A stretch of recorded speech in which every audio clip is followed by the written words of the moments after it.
মা, সারপ্রাইজ কেমন লাগলো?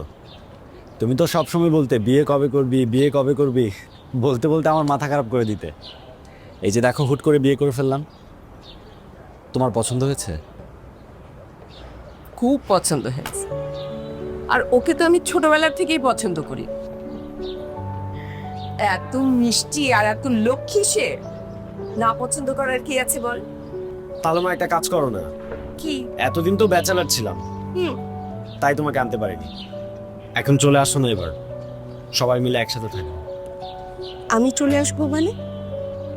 মা, তুমি ভালো করেই জানো তোমাকে ছাড়া থাকতে আমার ভালো লাগে না, কিন্তু বাবার ব্যবসাটা আমার দেখতে হয়, সেজন্য আমাকে ঢাকা থাকতে হয়। আর তুমি থাকো জয়দেবপুর বাবার বাংলো বাড়িতে।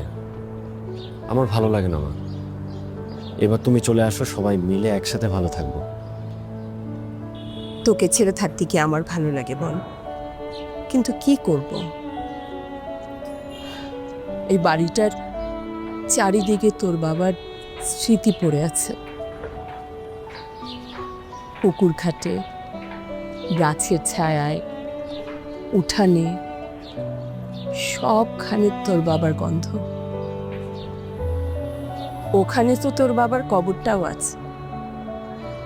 তাকে একা রেখে আমি কি করে আসি বল?